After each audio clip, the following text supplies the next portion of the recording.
Bismillahirrahmanirrahim. Assalamualaikum warahmatullahi wabarakatuh. Innal hamdalillah nahmaduhu wa nasta'inuhu wa nastaghfiruh wa na'udzu billahi min shururi anfusina wa min sayyiati a'malina. Man yahdihillahu fala mudilla lahu ومن يضلل فلا هادي له. أشهد أن لا إله إلا الله وحده لا شريك له وأشهد أن محمدا عبده ورسوله. اللهم صل وسلم وبارك على نبينا محمد وعلى آله وصحبه ومن تبعهم بإحسان إلى يوم الدين. أما بعد. إخواني في الله rahimani wa rahimakumullah. Alhamdulillah, segala puji syukur kita panjatkan pada Allah atas nikmat bisa kembali bermajlis ilmu guna meningkatkan iman dan takwa kita kepada Allah. Karena sungguhnya keimanan dan ketakwaan tidak akan bisa bertambah, tidak akan bisa kokoh, tidak akan bisa istiqamah kecuali dengan ilmu. Ya, kecuali dengan ilmu. Maka dari itu tidak ada majlis yang paling dicintai oleh Allah Subhanahu wa taala kecuali majlis ilmu. Karena darinya Dia Allah dikenal. Darinya ibadah ditegakkan. Darinya pula syariat diketahui, halal haram diketahui, dan hak dan batil pun diketahui, sehingga apa yang diinginkan oleh Allah Subhanahu wa taala benar-benar terlaksana dalam kehidupan setiap hamba. Semoga Allah Subhanahu wa taala melimpahkan taufiknya kepada kita semuanya. Allahumma amin. Pembahasan terakhir dari kitab Ilmuddin ini, yang sebenarnya ini adalah di Masjid Muhajirin, ya, dan karena pandemi akhirnya kita pindah di Masjid Al-Imam Asy-Syafi'i. Pembahasan terakhir tentang pembahasan masalah al-ihsan,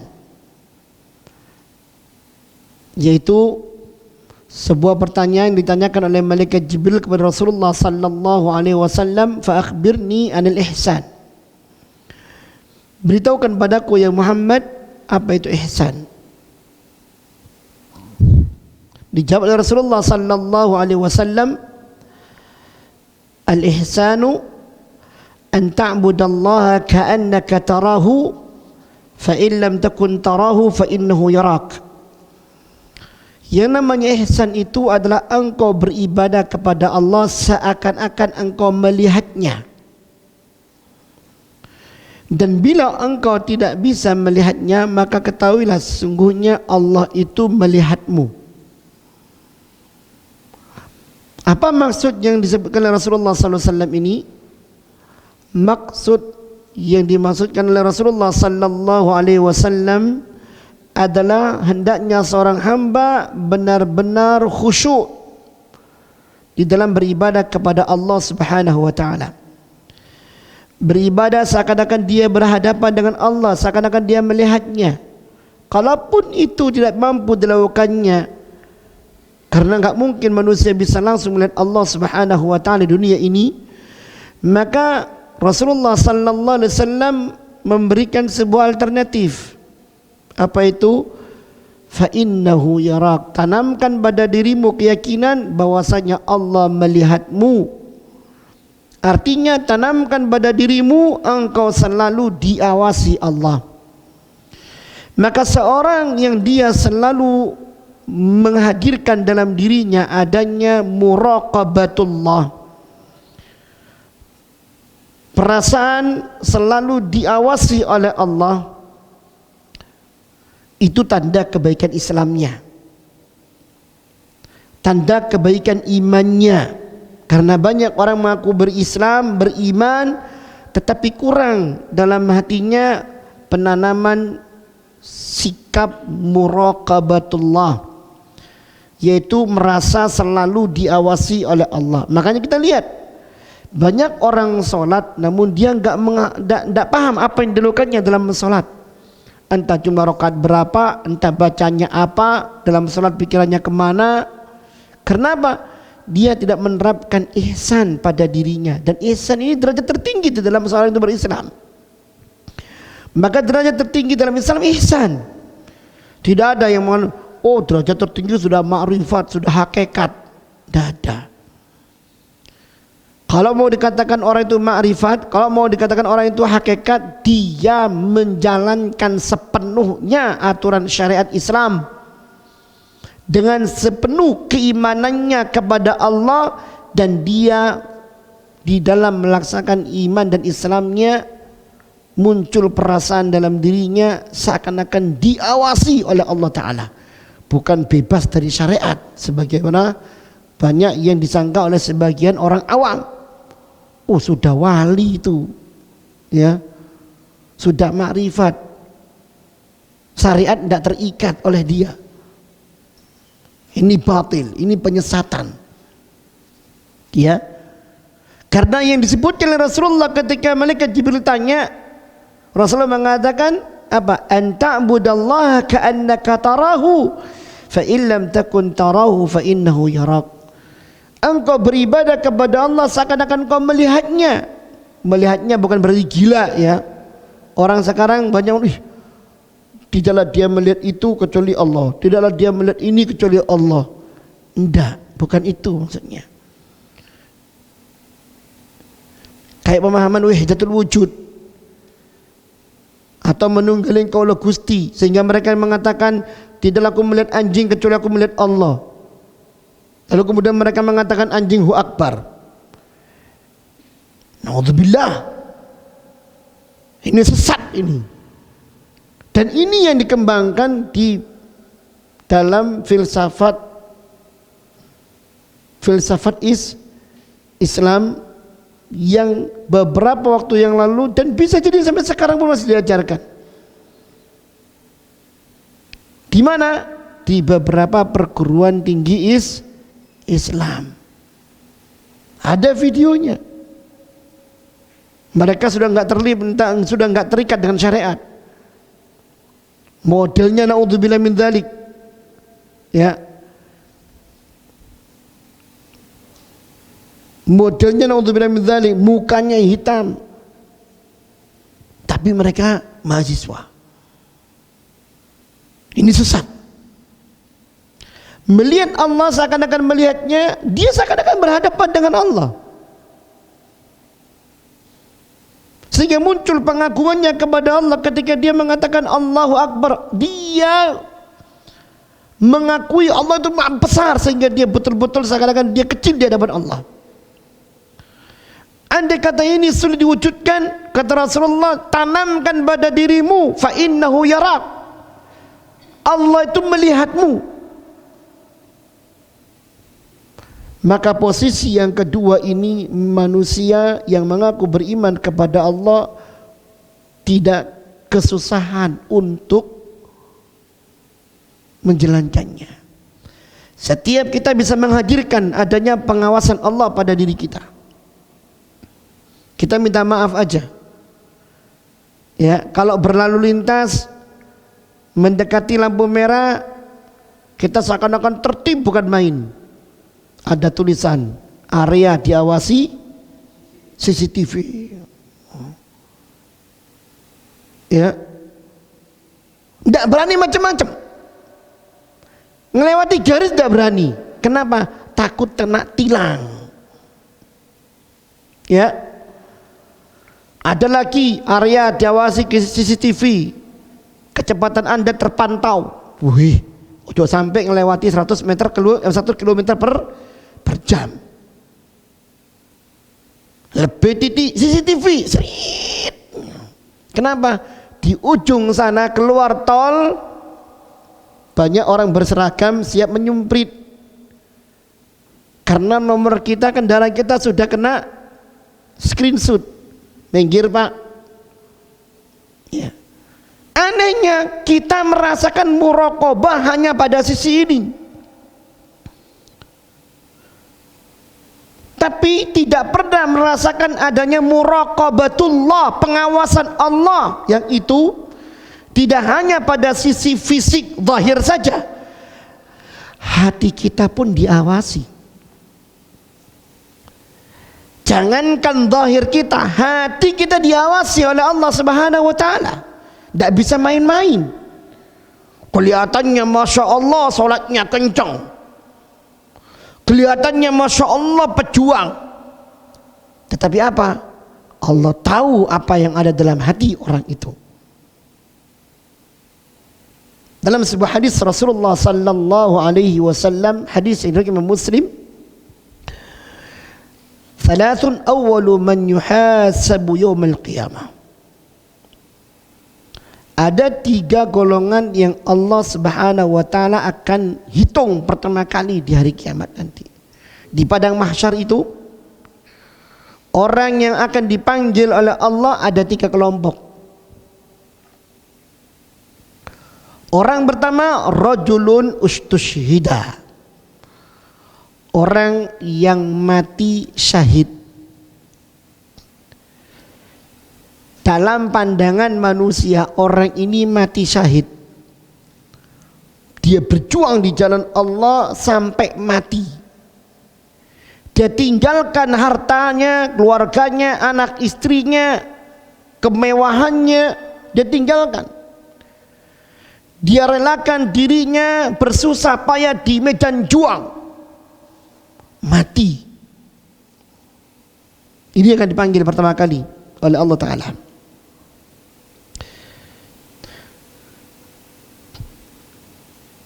Fa'utiya bihi, didatangkanlah orang ini oleh Allah di padang mahsyar. Kata Rasulullah, fa'arrafahu ni'amahu fa'arrafaha. Orang ini dibeberkan oleh Allah kepada orang ini nikmat-nikmat yang Allah berikan. Hai fulan bin fulan, engkau di dunia telah mendapatkan nikmat ini dan nikmat itu. Usiamu sampai sebatas ini, yang kau dapatkan ini dan itu dan ini. Fa'arafaha, orang ini mengakuinya, benar ya Allah, semua nikmat itu telah aku dapatkan. Akhirnya apa kata Allah Subhanahu wa taala? Fama amilta fiha. Allah bertanya pada orang ini, apa yang kau lakukan?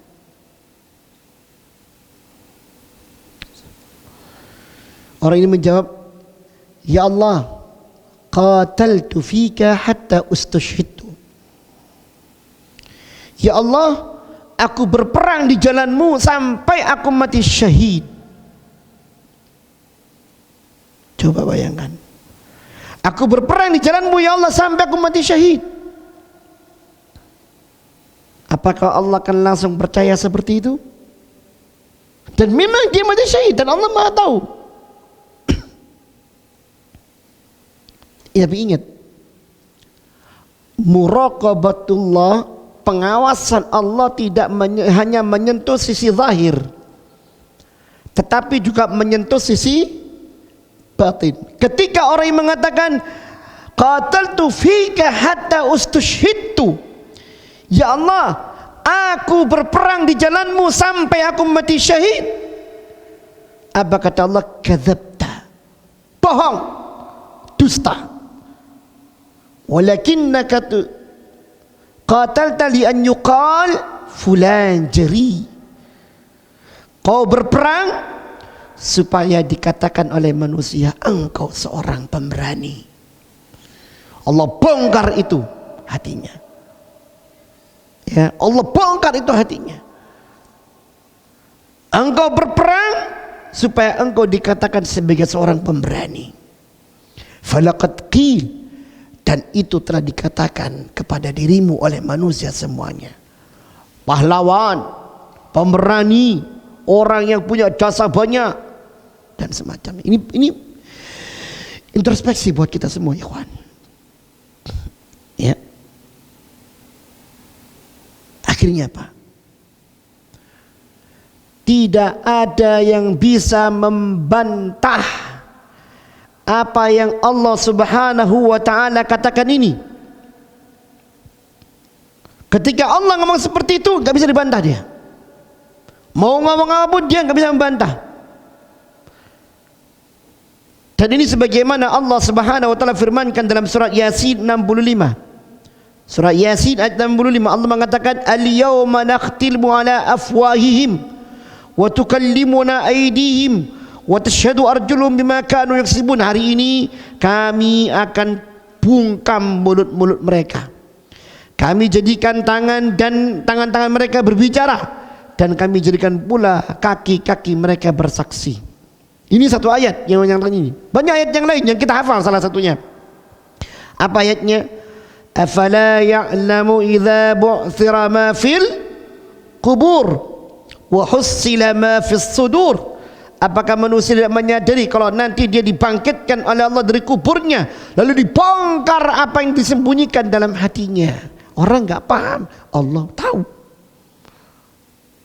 Ayat yang lain Allah mengatakan, innahu ala raj'ihi laqadir yauma tubalas sarair. Sungguh Allah ketika mengembalikan manusia kepada Allah itu maha mampu. Kapan? Di hari ketika semua rahasia ditutup-tutupi di dunia dibongkar oleh Allah Ta'ala. Orang yang syahid dibongkar oleh Allah Ta'ala. Kenapa? Masa hidupnya kurang adanya muraqabatullah. Kalau yang dalam hatinya dibongkar oleh Allah, apalagi yang terang-terangan. Apalagi yang terang-terangan. Ikhwan, na'udzubillahi min dzalik. Makanya derajat tertinggi ihsan ini. Orang yang akhirnya apa? Fasuhiba ala wajhi faulqiya finnar, diseret mukanya, dilemparkan ke dalam neraka. Coba, sudah susah di dunia, ternyata sengsara lebih parah di akhirat. Dia lupa adanya muraqabatullah yang menyentuh hatinya, yang mengawasi niatnya, yang mengoreksi keinginannya. Orang yang kedua, setelah orang pertama, kata Rasulullah sallallahu alaihi wasallam, rajulun ta'allamal ilma wa 'allamahu. Dan saya selalu mengingatkan ikhwan-ikhwan dalam masalah ini. Orang yang dia menuntut ilmu dan mengajarkannya. Ini nasihat buat kita semua, saya dan Anda semua yang datang ke sini menuntut ilmu atau mengajarkan ilmu. Ya. Dan mari kita selalu membersihkan hati kita dengan istighfar kepada Allah, memperbaiki niatan kita kepada Allah. Jangan sampai niatan kita ini rusak. Kata thalabul ilmi tujuannya adalah untuk mengangkat kejahilan kita. Imam Ahmad pernah ditanya, bagaimana diketahui ikhlasnya seorang penuntut ilmu itu dalam menuntut ilmu? Kata beliau, an yarwiya raf'al jali an nafsihi. Kalau dia punya niat dalam menuntut ilmu untuk menghilangkan kebodohan dari dirinya, sehingga dia bisa beribadah kepada Allah dengan tepat. Sehingga dia lebih takut kepada Allah. Karena al-ilmu itu kata para ulama al-khasyah. Al-ilmu itu al-khasyah. Ilmu itu selain orang itu pintar, tidak bodoh, dia juga ada rasa takut kepada Allah. Saya katakan para ulama, al-ilmu al-khasyah. Ilmu itu rasa takut kepada Allah Ta'ala. Lah, ternyata perasaan takut ini pun dikomonitor oleh Allah Ta'ala. Ya, perasaan takut ini dimonitor oleh Allah. Kalau kita menuntut ilmu, kurang adanya perasaan muraqabatullah, hati-hati. Hati-hati, na'udzubillah min dzalik ya Rabbi.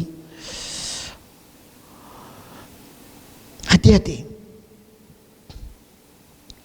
Depan orang Masya Allah baik, di belakang sekali lagi sendiri, na'udzubillah min dzalik. Zaman sekarang serba terbuka. Baik, kita kembali pada hadis tadi. Kata Rasulullah, rajulun ta'allama al-ilma wa 'allamahu wa qara'a al-Qur'an.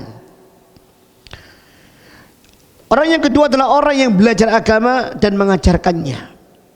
Dan dia pandai membacakan Al-Quran. Belajar Al-Quran, pandai membacakannya, Masya Allah bacaannya. Fa'utiya bihi.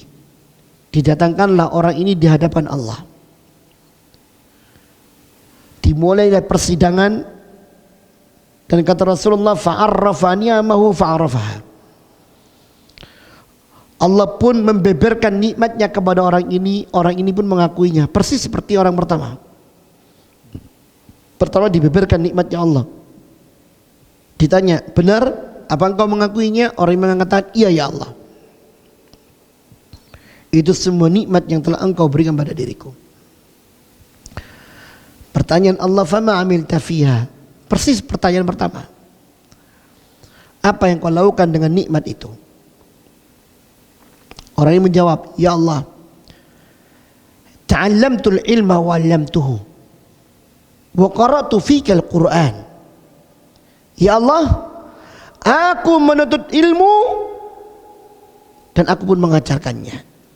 Nikmat yang engkau berikan padaku, aku jadikan sebagai sarana menuntut ilmu, sebagai sarana untuk mengajarkan ilmu. Mata, telinga, kesehatan, kecerdasan, kendaraan, kaki yang bisa melangkah, tangan yang bisa menulis. Aku gunakan untuk menuntut ilmu. Dan aku gunakan untuk mengajarkan ilmu itu. Wa qara'tu fika al-Qur'an. Dan aku telah membacakan Al-Quran di jalanmu kepada umat-umat itu. Apa kata Allah? Kadzabta. Bohong. Dusta. Walakinnaka ta'allamta li an yuqal fulan alim. Kau belajar, kau menuntut ilmu, engkau mengajarkannya supaya dikatakan oleh manusia engkau seorang alim. Seorang yang alim, seorang ulama, seorang ustaz, seorang yang pintar. Wa qara'ta fi al-Qur'an li an yuqal fulan qari. Demikian pula ketika engkau membacakan Al-Quran, kau ingin supaya dikatakan sebagai seorang yang ahli qiraah, orang qari. Falaqad qil. Dan itu telah dikatakan oleh manusia pada dirimu. Coba. Akhirnya fasuhiba ala wajhi faulqiya finnar. Allah sudah tidak mau menerima amalan orang ini. Orang ini pun diseret mukanya, dilemparkan ke neraka. Bayangkan. Muraqabatullah ikhwan. Tidak hanya zahirnya saja. Kita kan zahir. CCTV. Zahir. Ya. Pengawasan Allah sampai pada hati kita.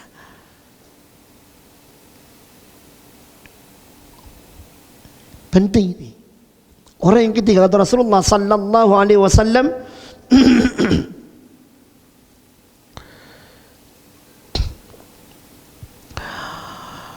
kata Rasulullah sallallahu alaihi wasallam, rajulun atahu Allahu malan wa wassa'ahu malan. Orang yang diberi harta yang melimpah oleh Allah Ta'ala, dan dia seorang dermawan. Dia seorang dermawan. Dihadapkan pada Allah, dibeberkan nikmatnya oleh Allah. Orang yang mengakuinya seperti dua orang sebelumnya. Allah balik bertanya, fama amilta fiha, apa yang kau lakukan dengan nikmat yang aku berikan pada dirimu? Orang yang berkata, ya Allah, ma taraktu sabilan radita fihi illa anfaqtu fihi mali. Ya Allah, belum pernah aku tinggalkan sebuah sarana Yang engkau ridhoi sarana itu ya Allah, pembangunan masjid, madrasah, anak yatim yang disantuni, semua apapun di situ yang membutuhkan sumbangan santunan, aku turut serta di dalamnya dengan aku nafkahkan hartaku dalamnya. Kaya dia, tidak hitung-hitungan. Apa kata Allah? Kadzabta, bohong. Walakinnaka anfaqta li an yuqal fulan jawad, kau mendermakan hartamu supaya dikatakan oleh manusia engkau seorang dermawan. Falaqad qil, dan itu telah dikatakan oleh manusia pada dirimu engkau seorang dermawan. Gara-gara ini ikhwan, gara-gara tidak adanya muraqabatullah, akhirnya apa? Fasuhiba ala wajhi faulqiya finnar. Orang ini pun diseret mukanya, dilemparkan ke api neraka. Na'udzubillah tsumma na'udzubillah. Ini satu sisi pentingnya kita untuk menanamkan tentang ihsan pada diri kita, yang itu mendatangkan sikap muraqabatullah. Dan ingat, hidup ini ibadah. Hidup ini ibadah 24 jam waktu yang Allah sediakan pada kita itu sebenarnya bernilai ibadah. Karena kata Imam Ibnu Taimiyah ketika mendefinisikan mana ibadah, ismun jami'un, kata beliau ibadah itu ismun jami'un likulli ma yuhibbuhu Allah wa yardahu minal aqwali wal af'ali adh-dhahirati wal batinah. Yang namanya ibadah itu adalah seluruh ungkapan aktivitas yang dicintai oleh Allah dan diridhai oleh Allah, baik itu aktivitas yang berkaitan dengan perkara zahir maupun batin, entah itu bentuknya ucapan ataupun perbuatan. Itu ibadah. Maka segala tutur kata kita, segala perilaku kita, segala apapun yang muncul dari sisi zahir kita atau dari sisi batin kita seperti niat, bila itu mencerminkan sebuah aktivitas yang diridhai oleh Allah, artinya yang dicintai oleh Allah, artinya dia merupakan aktivitas yang bertumpu dan berangkat dari tuntunan syariat dan diridhai oleh Allah, artinya dia ikhlas karena Allah, maka itu ibadah.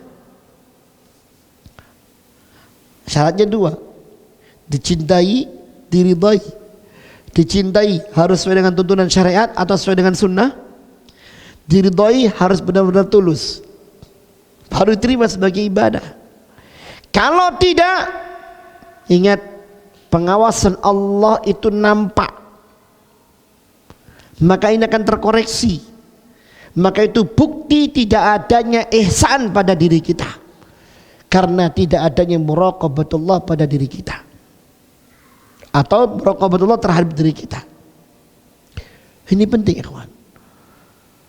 Ihsan inilah yang kemudian menjadikan hamba merasa aman. Ihsan inilah yang menjadikan hamba selalu optimis. Ihsan inilah yang menjadikan hamba selalu merasa adanya pengawasan Allah pada dirinya. Lihat bagaimana ketika Rasulullah sallallahu alaihi wasallam dikejar-kejar oleh orang-orang Quraisy. Hijrah dari kota Mekah ke kota Madinah. Bukan mengambil arah ke kota Madinah, tapi mengambil arah ke arah Yaman untuk mengelabui mereka dahulu. Sembunyi di Gua Thur 3 hari 3 malam. Ternyata pengejaran mereka juga sampai ke Gua Thur.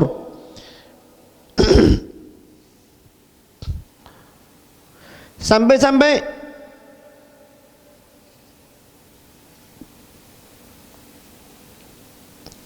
disebutkan dalam surah Taubah ayat 40 kisah ini. Abu Bakar Siddiq itu gusar, ketahuan kita ini sudah wis Andai kata mereka ketika sudah di gunung Jabal Nur itu melihat di puncak Jabal Nur, melihat ke arah bawah ke kaki mereka, maka akan lihat Rasulullah dan Abu Bakar Siddiq. Dia memang enggak melihat. Kata Abu Bakar Siddiq, ya Allah, ya Rasulullah, kita pasti akan kena ini. Apa kata Rasulullah sallallahu alaihi wasallam yang diabadikan oleh Allah Subhanahu wa taala, "Idz yaqulu sahibi la tahzan innallaha ma'ana." Wahai Abu Bakar, jangan khawatir. Allah bersama kita. Allah bersama kita.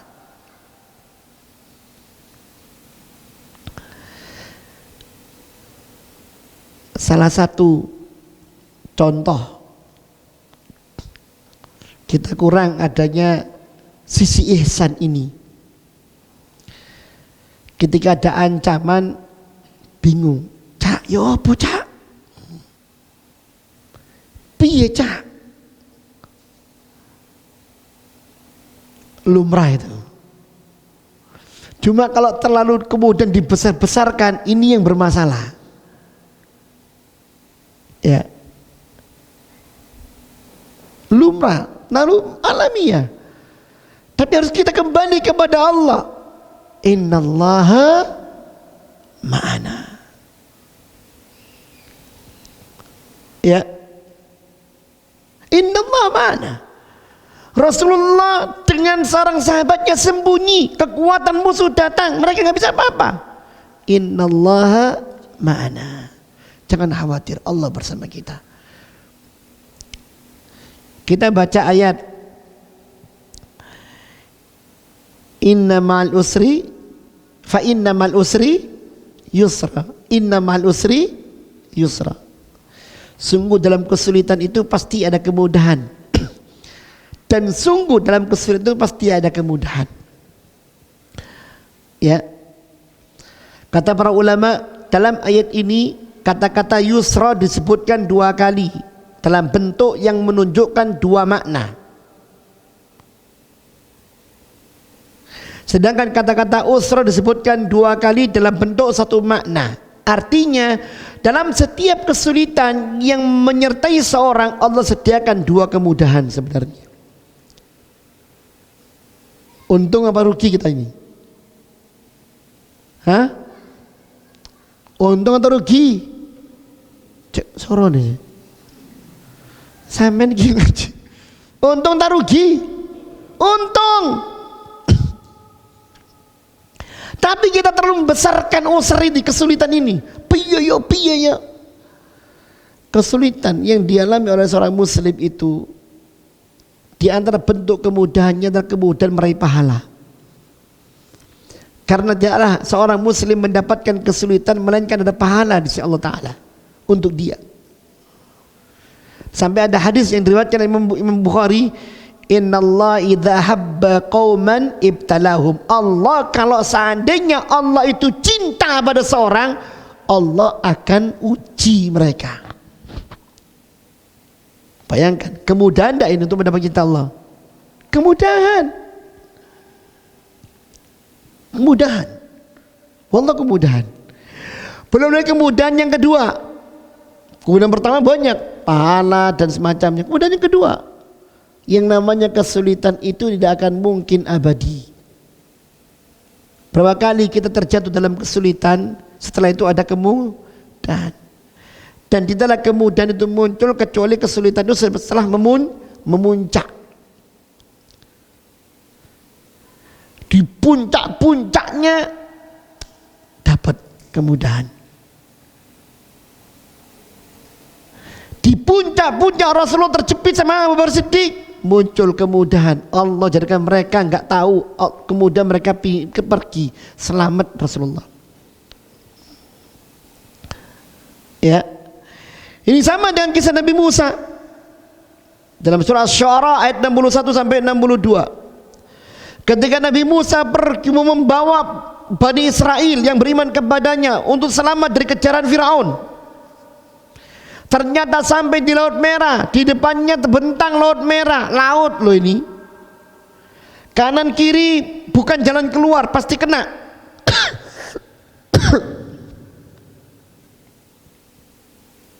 Yang namanya Fir'aun sudah semakin dekat, kelihatan oleh mata mereka. Mereka mengatakan, inna lamudrakun, kita pasti kena ini. Dasar Bani Israel selalu kalau sudah seperti itu nyalakan diri Musa. Apa kata Nabi Musa? Ihsannya jalan.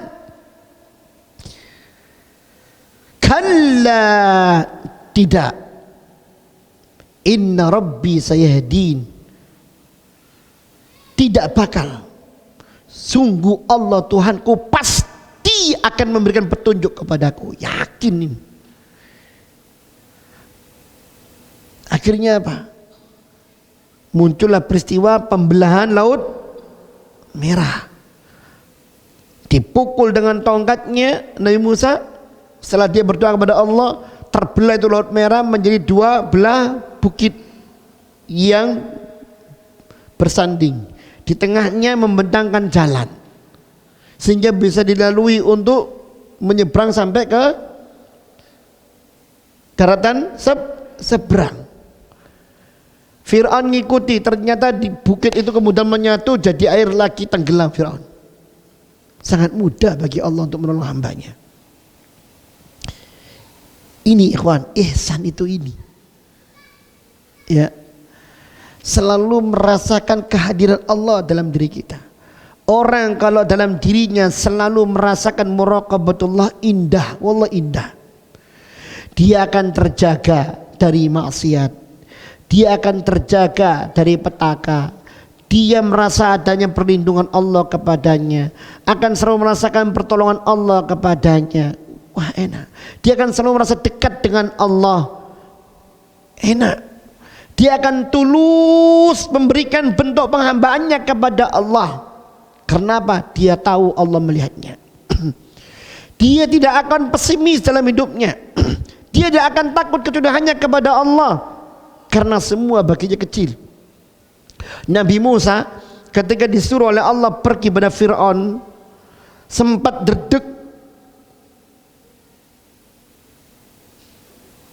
Sehingga tekoni Fir'aun ini. Jangankan orang dewasa, bayi perat baru lahir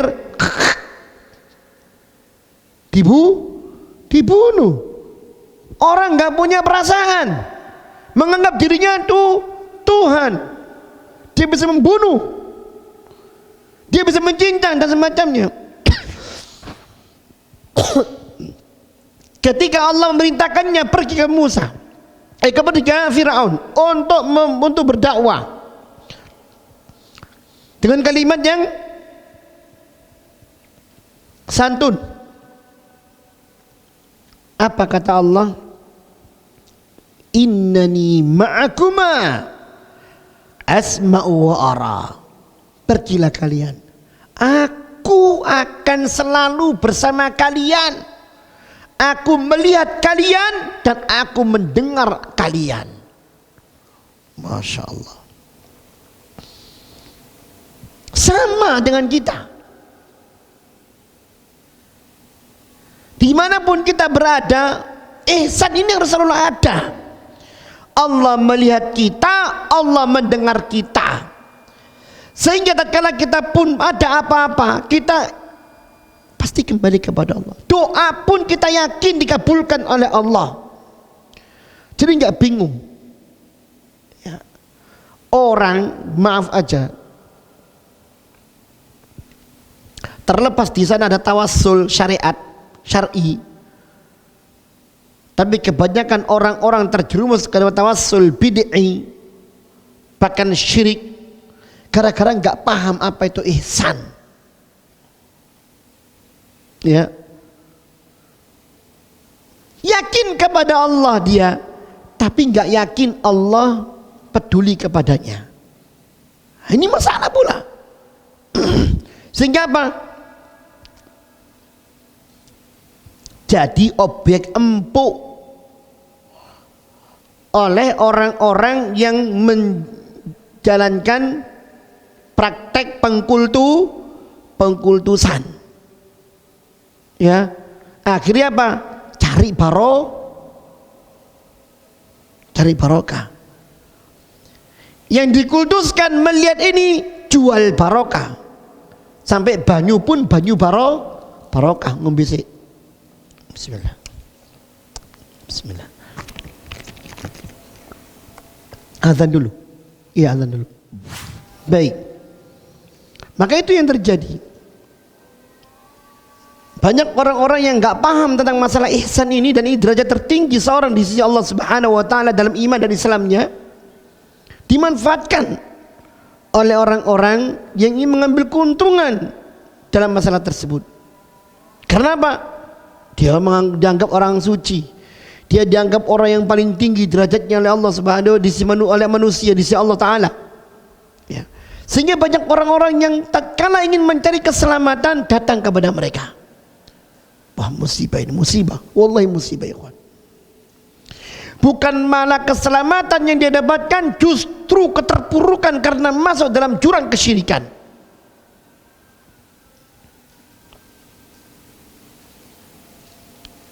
Ya.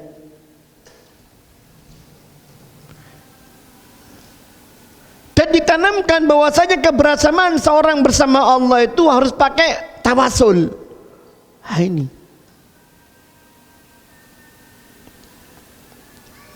Padahal semua ayat, semua hadis menggambarkan kepada kita kedekatan Allah bersama kita, para hambanya. Lebih khusus kepada kedekatan Allah kepada hamba-hamba yang bertakwa kepadanya. Lihat apa yang Allah Subhanahu wa taala katakan di dalam surah An-Nahl ayat 128. Innallaha ma'al ladzina taqaw wal ladzina hum muhsinun. Sesungguhnya Allah Subhanahu wa taala bersama orang-orang yang bertakwa dan orang-orang yang mereka berbuat kebaikan. Coba bayangkan. Allah bersama orang bertakwa dan orang-orang yang berbuat kebaikan. Kata para ulama, di sini ada kebersamaan Allah secara umum dan kebersamaan Allah secara khusus. Ya. Kebersamaan Allah Subhanahu wa taala secara umum Allah bersama para hambanya. Tetapi ketika dinikat dengan ketakwaan yang itu membuahkan keberbuatan baik, maka ada kedekatan Allah kepada hamba, ada kebersamaan Allah bersama hamba yang itu dalam konteks khusus. Bentuknya kata mereka adalah at-ta'yidu tamkin wan nasr wal zafar. Pertolongan Allah, perlindungan Allah, pertolongan Allah, apa namanya? Pertolongan yang Allah berikan, kekuatan yang Allah berikan, serta kemenangan yang Allah berikan pada hamba-hamba yang seperti itu.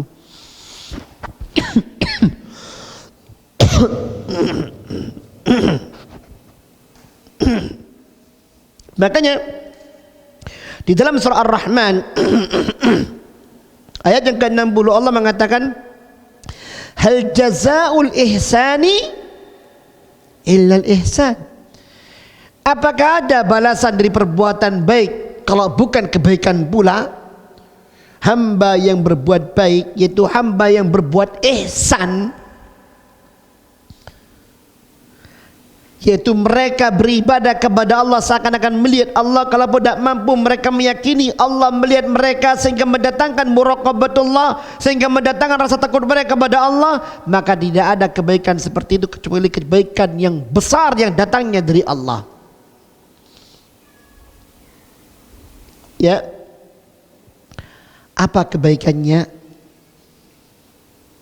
Tadi kita sudah sebutkan pertolongan Allah pasti.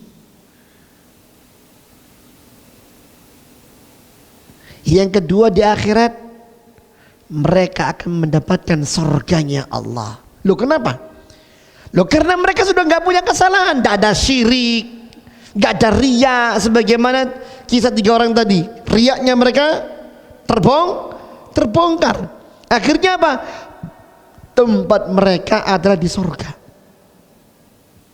Allah Subhanahu wa taala berfirman, Di dalam surat Yunus ayat 26 kata Allah Subhanahu wa taala, lilladzina ahsanul husna wa ziyadah. Orang yang berbuat baik, artinya orang yang benar-benar ihsan dalam Islamnya, dia melaksanakan syariat Islam itu dengan sepenuhnya, dengan setulusnya, takut kepada Allah kalau ada cacatnya, sehingga dia melaksanakan sepenuh-penuhnya, dia akan mendapatkan husna, yaitu surga, wa ziyadah, dan ada nilai tambahnya. Masuk surga ada tambahan nilai lagi, ada tambahan karunia lagi, dan tambahan karunianya adalah mengalahkan kenikmatan surga itu sendiri. Apa itu? Yaitu bisa melihat Allah Subhanahu wa taala. Para jemaah, saya kadang-kadang sering ngomong masalah ini. Kadang-kadang orang kalau sudah yang penting surga, gak dulu Allah gak apa-apa, ya keliru. Surga itu hanya kenikmatan yang memuaskan diri kita.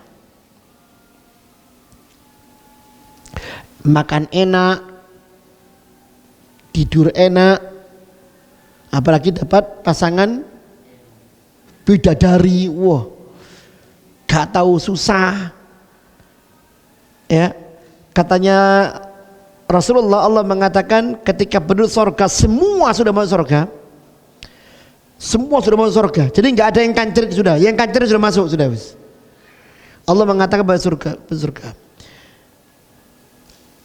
ya ahlal jannah, wahai penduduk surga, innalakum an tashibbu fala tahramu abada. Kalian di surga ini akan senantiasa terus muda, tidak akan tua selama-lamanya. Enak enggak Pak? Nom terus Pak. Awe dhewe winginane tak delok iki wajane sik nom-nom saiki wis melok keripute. Wis tuwek. Ya. Kalian termuda, tidak akan tua selama-lamanya. Nikmatnya surga loh ini. Yang kedua, wa innalakum an tan'amu fala tabkhasu abada. Kalian akan selalu mendapatkan nikmat, kalian tidak akan sengsara selama-lamanya. Seneng tok. Mangan turu apa? Mangan turu lockdown. Dia kan lockdown juga, ngapain metu? Saya teringat gitu, ucapan Safiran dan kita tanya, Ustaz, saya penggemar bola, di surga nanti bisa nggak saya bermain bola? Ya bisa saja, cuma siapa yang mau main sama antum? Wong mereka senang dengan bidadarinya masing-masing kok. Ya Allah, subhanallah. Ya, kalian akan terus mendapatkan nikmat, tidak akan susah selama-lamanya. Bayangkan. Yang ketiga, wa inna lakum an tasihhu fala tasqamu abada. Kalian akan selalu sehat, tidak akan sakit selama-lamanya. Masya Allah. Minumannya 4 loh Pak. Air tawar seger, susu, madu, khomer. Ya, gak nang dindi, cuma lungguh nongone dipan, delok pemandangan ono bojo nongone pinggir gini. Bareng ngono arek cilik sing dolinan-dolinan ngekei mumbian kei panganan. Wih enak buahku ya, buahnya teko dhewe. Wis iku tok sudah. Ayo dhewe coba urip kak ngono, langsung kencing manis, stroke apa ngono. Ya. Yang tadinya waktu masih jomblo aku kepingin kawin mbek papat-papate, buru siji wis boyoken. Di sana ada 70 bidadari yang akan disediakan untuk tiap orang. Dalam satu riwayat loh ya, belum istrinya lagi. Istrinya penduduk surga ini, yang kalau mereka suami istri dunia sama-sama surga. Kak boyoken. Ya. Ditambah lagi kata Rasulullah, Allah mengatakan wa innalakum an tuhyu fala tamutu abadan. Surga ini kalian akan terus hidup, tak akan pernah mati selama-lamanya. Wah, Top itu sudah. Ketika nikmat ini ada dan mereka merasakannya, Allah Subhanahu wa taala kemudian berkata kepada penduduk surga setelah itu, wahai penduduk surga, apakah ada sesuatu yang kalian inginkan lebih dari ini? Kata mereka, apalagi ya Allah? Bukankah engkau telah membuat wajah kami berseri? Engkau telah membuat kami mendapatkan nikmat di tempat surga ini dan semacamnya. Ya. Apalagi ya Allah? Akhirnya ketika mereka nggak punya permintaan, Allah Subhanahu wa taala menetapkan janjinya. Ayat ini mengatakan waziyadah, orang yang berbuat baik itu akan mendapatkan husna surga dan nikmatnya, waziyadah dan tambahan. Apa tambahan itu? Melihat Allah. Allah singkapkan tabir yang menghalangi dirinya dengan surga, dengan penduduk surga, sehingga semua penduduk surga bisa melihat wajahnya Allah. Apa yang terjadi? Semua merasakan nikmatnya melihat wajahnya Allah itu melebihi nikmat mereka mendapatkan nikmat surga. Ya. Mereka mendapatkan kenikmatan yang melebihi kenikmatan nikmat surga ketika mereka melihat melihat wajahnya Allah Subhanahu wa taala. Nikmat melihat wajahnya Allah lebih nikmat daripada nikmat mendapatkan nikmat surga. Subhanallah. Mungkin kita kayak apa ya? Gak bisa dibayangkan para jemaah. Gak bisa bayangkan. Tapi ada satu ilustrasi. Saya sekedar untuk mengilustrasikan ini, ya. Pernah dengar kisah Romeo dan Juliet? Oh, pernah. Kalau kisah Arabnya Ges dan Laila. Antum lihat kenikmatan hidup mereka, ya, terutama nikmat yang perempuan ini hidup di istana. Nikmat semua apa yang gak didapatkan, dia tinggal ngomong, datang nikmat itu. Tapi terasa hampa dunia ini ketika mata gak melihat sang kekasih. Ketika kekasih datang dihalangi oleh orang tua. Dunia yang sebenarnya gemerlap untuk dia seperti kuburan yang gelap gulita. Kasur yang empuk seperti sesuatu yang tidak nyaman bagi tubuhnya. Bayangkan. Hanya karena apa? Gak melihat sang kekasih. Endingnya bunuh diri, mati bersama. Bayangkan. Ada satu nikmat yang nikmat dari pandangan mata itu tidak bisa dirasakan oleh orang-orang yang merasakan nikmat itu dalam bentuk nyata. Makanya jangan salah pandang Anda ini. Makanya ghaddul basar itu penting. Banyak kasus-kasus orang itu, maaf ini ya, pecah rumah tangganya, hilang kepriaannya gara-gara tidak ghaddul basar. Dan itu pun menimpa wanita. Hilang saraf-saraf sentuhan itu hilang. Saraf-saraf yang lain itu hilang gara-gara saraf mata yang salah. Na'udzubillahi min dzalik. Benar ini bahayanya di situ. Lah, ketika kita melihat di dunia seperti itu, di akhirat lebih lagi melihat Allah, subhanallah. Melihat Allah. Anda kalau melihat, kalau mendengar surga itu indah, masya Allah. Bidadari itu indah, masya Allah. Penghuni surga itu indah, masya Allah. Ingat, tidak ada yang mengalahkan keindahan Allah. Ini yang harus kita pahami. Kalimat Allahu Akbar, Allah lebih besar, Allah maha besar, itu mengandung maha besar dalam segala sifat. Makanya ketika Allah berfirman Qul huwallahu ahad, katakan Allah itu esa, satu. Allahus samad, Allah memiliki sifat tertinggi. Allah memiliki sifat tertinggi. Kalau kemudian Allah disifati dengan indah, maka sifat indah Allah itu as-samad, paling tinggi, tidak ada yang mengalahkannya. Surga itu makhluk, bidadari itu makhluk, semua yang dinikmati itu makhluk. Tidak mungkin makhluk mengalahkan sifatnya khaliq. Ini harus kita pahami. Guru nyantol aku Ustaz, wis gak usah nyantol, diimani wae. Ya. Karena kenikmatan surga itu enggak nyantol. Jangankan nyantol kepada Allah Ta'ala, nikmatnya surga kita enggak nyantol kadang-kadang ya. Tapi yang jelas, apapun keindahan yang kita lihat di dunia, tanamkan pada diri kita. Tidak ada apa-apanya dengan kenikmatan surga. Tanamkan pada diri kita, Allah itu maha indah. Allah itu maha indah. Dan ini harus kita tanamkan pada diri kita, pada anak-anak kita. Supaya apa? Derajat ihsannya kokoh. Ada satu nikmat, saya cuma sekedar cerita. Tadi pagi saya dengan anak jalan naik sepeda. Sepedaan yang sengaja saya bawa ke perumahan elit bersepeda. Perumahan elit di Surabaya. Kebetulan jaraknya mungkin dari tempat kami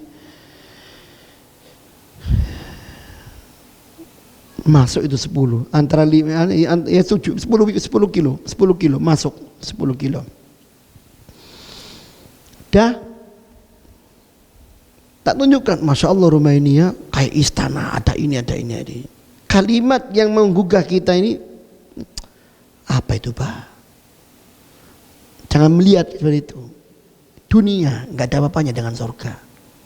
Masya Allah. Anak yang masih SD bisa ngomong seperti itu. Masya Allah. Tanamkan itu. Tanamkan ihsan pada anak kita. Tanamkan surga itu lebih indah. Tanamkan bahwasanya Allah itu maha indah. Sehingga apa? Memunculkan semangat optimis untuk dia ibadah kepada Allah secara konsekuen. Muncul ihsannya, muncul keikhlasannya dan semacamnya. Baik, ini tentang ihsan ya. Dan sebenarnya sebelum saya tutup majelis ini, saya itu menawarkan kajian online. Saya tanya tadi, ada yang punya Zoom nggak di situ? Tidak ada. Zoom itu enaknya Anda bisa lihat ustadznya, Anda bisa lihat materi kitabnya karena bisa dipasang di situ. Yang kedua, dia komunikatif, bukan seperti FB kan sih nulis. Di Zoom itu Anda bisa tanya, Ustaz tanya. Ya. Tidak apa-apa, kalau emang perlu. Dan bisa dibuat background ini masuk di Zoom. Background ini menjadi background ustadznya. Ustadznya tinggal mau menampilkan siapa? Mau menampilkan ustadznya atau mau menampilkan materinya. Dan ketika materi tampil, ustadznya masih bisa terlihat di sisi pojok. Ini sekarang dunia ini sekarang beralih. Dan ini kami lakukan dalam pembelajaran perkuliahan. Dan beberapa kajian pun ada yang sudah masuk ke ranah sini. Tinggal nanti, kini ada proyektor enggak? Belum punya. Kalau enggak punya proyektor, mungkin dilihat dari HP masing-masing, bisa dilihat di rumah dan yang lainnya, ya. Atau dilihat kalau dia di sini pakai proyektor, semua bisa melihat. Cukup satu HP sebagai ininya, sudah layarkan ke proyektor. Semua seakan-akan melihat ustadznya. Ya. Itu kalau memang disetujui. Belajar enggak apa-apa. Ini kan tergantung kita menggunakannya untuk sesuatu yang baik atau sesuatu yang buruk. Ya. Ini bahkan model pembelajaran jarak jauh pun juga catatan absensinya sudah enggak pakai kertas lagi. Semuanya di mana? di istilahnya LMS, Learning Management System. Dan mungkin nanti Imam Syafi'i akan gunakan itu. Kalau pada pembelajaran jarak jauh, absensinya pakai LMS itu. Ya, kalau orang yang umum pakai Google Classroom, tapi Google Classroom tidak koneksi antara satu dengan yang lainnya. Ada sistem yang lebih bagus lagi, yang semuanya terkoneksi. Nah, ini kalau kita masuk ke dalam dunia pendidikan, dalam dunia dakwah pun bisa. Zoom-nya itu sendiri. Ya, berkali-kali saya kemarin sudah 3 kali menjadi presenternya beberapa ustadz via Zoom. Cuma Zoom itu memang jumlahnya terbatas, tidak terbuka lebar sebagaimana di FB semua orang bisa mengakses selama dia punya mau pertemanan atau follow, dia pasti mengakses. Cuma FB nggak bisa komunikasi. Kalau Zoom komunikasi, cuma Zoom kekurangannya adalah pesertanya terbatas. Bisa 100, ada pula yang 300, ada pula yang 500, ada pula yang 1000.